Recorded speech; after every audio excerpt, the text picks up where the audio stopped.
inspiré dina am loo xam ne di ngeen ma ko baal. mooy sama serment. sama statut. ak bu dul dara sax respect bi nga xam ne am naa ko justice. mayuma may wax ci fond dossier bi. xóotal. te loolu di ngeen ma ko nangul. mais bala maa ñëw ci loolu rek Pape Oulaye ngeen may ma rek ma lancer un cri de cœur aux autorités de ce pays. leneen rond-point bi ne si VDN 2 wala 3 bi extension VDN bi jaar cité Gàddaay ce rond-point est mortel. li muy rey si nit di koy yàq si oto ak alalu jàmbur yi bëri na. du ay accident de circulation xam ñaari oto ñoo ko déedéet. oto bu daw ba teer ci rond-point la. chaque jour que jëfee chaque 24 heures oto di nga ñëw oto bu bees tax. wala oto yeewoon marchandise wala ñu ne la déclaré nañ fa mort d'homme. Franchement, c'est un cri de cœur que je lance à l'endroit des autorités, surtout celles chargées des transports terrestres. ñu bàyyi xel foofu bu ñu fa mënee def échangeur ñu def fa échangeur. parce que à moins de 2 kilomètres avant et après. ay échangeur dafa nekk doo fa dégg accident. kon foofu échangeur mooy solution bi. en tout cas c'est un rond-point mortel. nit ñaa ngi fay dee te bilan bi fi am ci dégâts matériels c'est des milliards par année te loolu c'est énorme. Métal bu cri de cœur gi jeexee balaa ngaa dugg ci dossier bi rek dama bëgg tamit yow ak maître Sène ngeen xam ne ñëw leen fi en tant que casquette avocat tamit duñ leen di invité tamit ku ci nekk ci sa casquette parti lañ la invité. yow Pastef moom APR. kon nag bëgguñu waxtaan wi naan ay. damay làqatu ci fii damay làqatu ci fii waxtaan wi di tënku. waaw nañ bu ñu raay mbir yi. nañ ko fëgg bunt bi mu tijjeeku sénégalais yi mun a libéré wu. dalal sa xel Oulaye. xam naa da nga kaa def nii rek. gis naa la nga jël ko di ko raay ak yooyu voilà. pour encore dérouler un autre piège. du tax ma dugg ci fond de dossier bi. loolu dama la koy leeral. waaw dama lay wax rek. ne sa casquette politique moo la fi teg. beneen bi mooy. pour ñëw si sa question bi. yaakaar naa loolu moom li ma ciy wax du bari. parce que ci nga dossier dafa am fu muy toll opinion bi jugé na ko. ay journalistes yi xarañ def ci ay liggéey bu am solo. ba sénégalais tamit dañoo am droit à comprendre parce que la justice est rendue au nom du peuple. te mbir day am. nga gis autorité judiciaire yi am ci benn comportement xam nga lu tax waral lool. c'est parce que opinion bi dafa am nu mu ko gisee dafa am benn perception bu ko ci am. damay jox exemple bu ndaw yéen a ko wax léegi coow li am Louga c'est parce que dafa défrayé woon la chronique ba population yi am ci une certaine perception pour li ñu naan essayer de noyer le poisson. loo ci dégg ay arrestation avant loolu dégg nga ñuy wàcc nañ directeur d'hôpital bi wala suspendre nañ diw fan yi passé am na coow lu am Kaolack muy lu doy waar ci xale bu deewul ñu ni dee na. Sénégal damay yaakaar ni des fois ñun sunu dee gi dund ko gën contrairement ak ni ko ñenn ñi waxee naan sama dund gi dee ko gën. mais des fois dañuy nangu ñun sunu dee gi des fois dund ko gën. pour wax leen ne la perception boobu noonu li ci def mooy des fois mooy conditionner. wala mooy déterminer la conduite que l'autorité doit tenir par rapport à certaines procédures. dossier bi nga ma laaj léegi bi nga xam ne man nee naa la mënumaa wax la ci biir.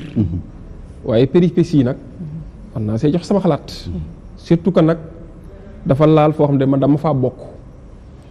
parce que sa njëlbeen dama jàppoon ni woon c'est la démocratie qui venait d'être attaquée.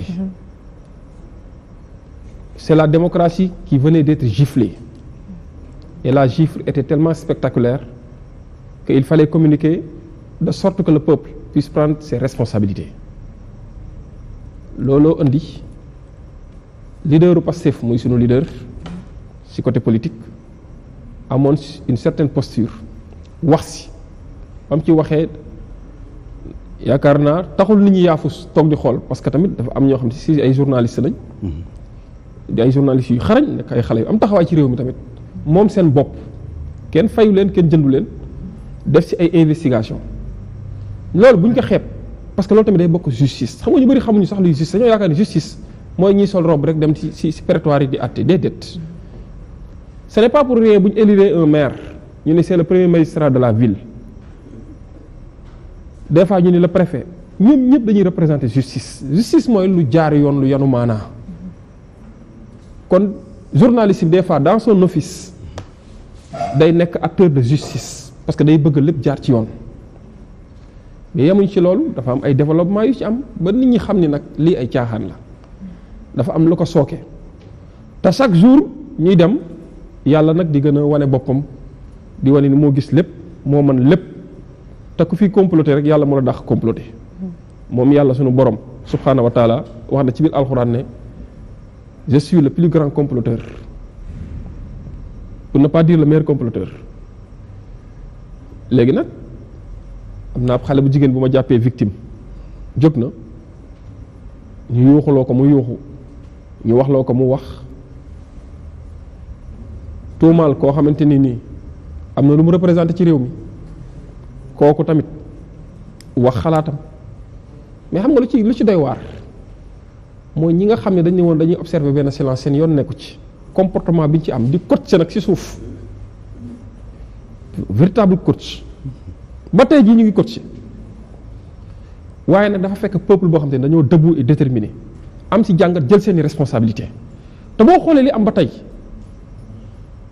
ñu tëtee ce peuple cette vaillante jeunesse qui avait pris ses responsabilités heure bii peut-être Ousmane Sonko maa ngi koy utal permis di ay nit ñu koy seeti ñuy jaabante kaso di ko seeti wala ko yóbbul añ comme ni ngeen doon wax léegi ci kaso yi condition de détention yi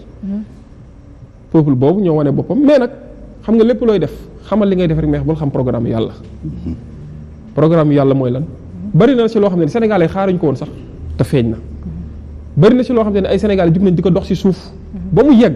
parce que dañoo bëggoon au grand jour ñëpp xam li ne ci biir ñu ngi dem nag dama ko yàgg wax ne yuuxu dina jib fuñ ko fogul woon am na ay yuuxu yu jub fan yi yeneen yuuxu dina jib parce que mbir mi li mu ëmb dafa doy waar en fait dans cette affaire tout est politique tout il fallait écarter un opposant léegi ñu xool ci yenn système yi dëkk yu mag yi li ñuy def ba écarter opposant yaakaar naa tuumaal nit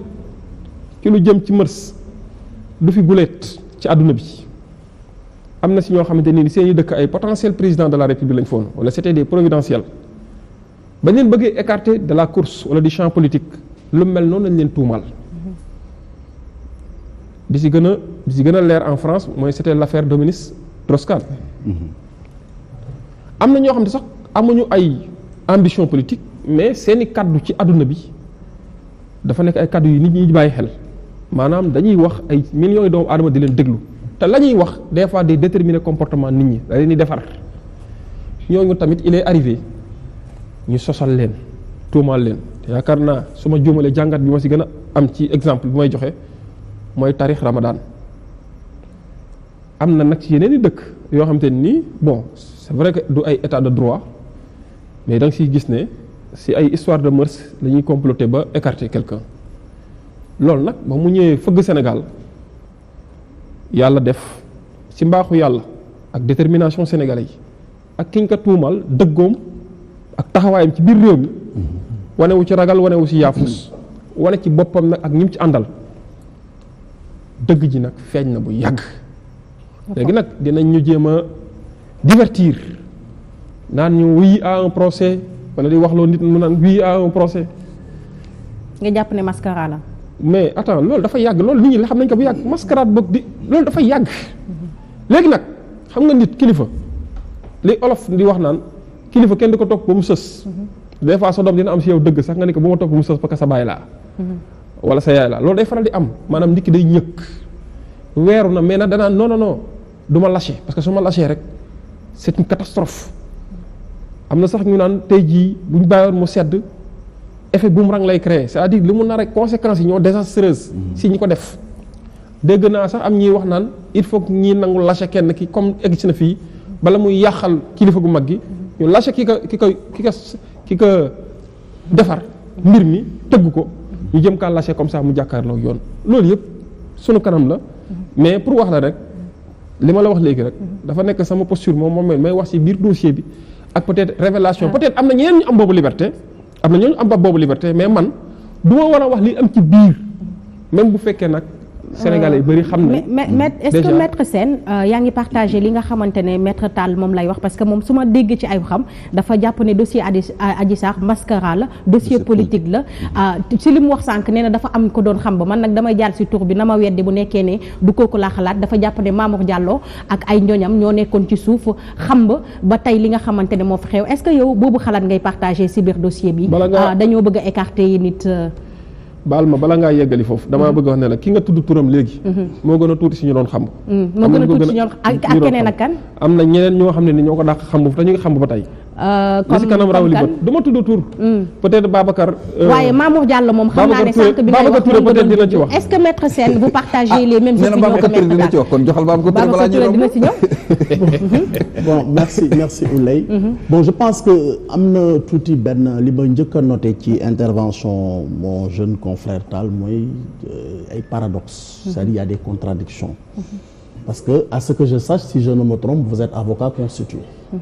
dans le dossier ou bien si c'est pas oui tu me dis bon même si c'est pas un avocat constitué aussi je sais que am na ay informations dans le fond du dossier